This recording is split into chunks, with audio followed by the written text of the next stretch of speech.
right fit for you. Yeah. Is that what you like? Kind of question. That's already shaking hanging around a lot. No, Robin's been with us for 3 days. Also. So hi, here's Michael Leander. I'm in the hotel lobby of a hotel in Tehran. It's the last day here. We have been involved with 2 different conferences. One about internet marketing strategies, and the other one yesterday about insurance marketing and sales. And I'm in the couch here with Jacques de Villiers and with Riche, both of whom are from South Africa, where, by the way, in case you didn't know, they say "ja" instead of "yes." That's kind of cute. So I'm going to leave the couch now and get behind the camera, and I'm going to ask these 2 experts a few questions, and I hope that their answers will be interesting for you. Before I go, let me tell you, if you want to know more about Riche and Jacques de Villiers, you can check somewhere, if you're on this blog, you can check their links and just go have a visit and check out what they might be able to do for you. So Jacques, tell us just a little bit about yourself and what it is that you do. Hi, I'm Jacques de Villiers. As Michael said, I've been into sales training and marketing since 1998, my own business. I do it mainly in South Africa, and really I've become an expert at content marketing, so I ensure that there's well-written content that attracts the search engines, and of course that makes your website sticky so that people stay on the website. Okay. So yeah, that's really what I do. Okay, interesting. What about you, Richard? I'm a communication specialist. I help people create a clear message with themselves and other people, to put across more than just talking, but to delve into the message, making sure the message is understood and able to act on the message.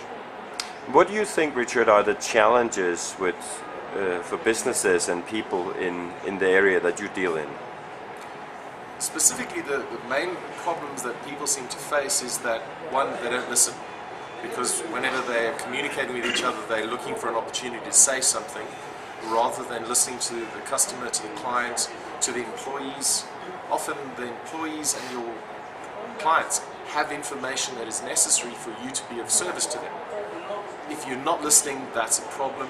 The second thing is feedback, being able to get some sort of perspective on what's actually going on, how effective your communication is, as well as needs and the actions that you are taking, whether they're working or not. And then, of course, just working out what you're trying to say and putting across in a clear manner. Oh, that's very interesting and very relevant. Jacques, if we look at content marketing, and the majority of businesses around the world are small businesses, typically with only 1 or 2 people involved in marketing. What do you see as the main challenges for businesses like that in relation to content marketing? Well, Michael, normally, not only businesses like that, most businesses don't have great writers, firstly. And secondly, they find it difficult to find content. Now, we as content marketers turn everything into content, but they don't have that kind of, I suppose, mindset to turn things into content. So that's one of the big challenges. Also, for a smaller business to outsource in South Africa in particular could be quite expensive. You know, copywriters don't come cheap, and so they try and do it in-house, in company, and don't normally do a really good job. But I think the biggest challenge is that they don't plan their content marketing strategy properly. So they pull in content when and where, and on a very ad hoc basis.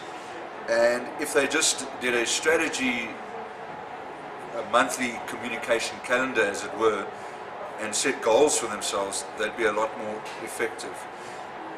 Also with content marketing, one of the big challenges is people still don't know how to write for the search engines, don't know how to attract those links that get them the higher rankings. And the second main challenge, once they get people on their website, for example, or their social media site, the copy, particularly on a website, is a one-size-fits-all approach. Many companies don't understand the personas, they don't understand their target market, and they don't write for each persona in their target market. And I believe if they actually took a bit of time to understand their clients or the niche market they're in, they'd be able to write better, and they'd get a better lead generation rate and obviously a better conversion rate as well from their sales message. That makes a lot of sense. And Richard, what do you think marketers could learn by being better at listening, for example, to their clients? I think one of the biggest problems is the marketers often have an idea in their head of what they think it should be or how it should work. And when they listen to the client and when they listen to the market as to what the market actually needs, it changes the way they deliver the message. It stops being a standard thing and they start looking for the needs and the benefits that the client is actually looking for, that the market is looking for, rather than what would win awards or what fits in the genre of the time. There seems to be certain trends when it comes to marketing, and they're not always effective because they're not looking at the needs and the benefits that the client is actually looking for.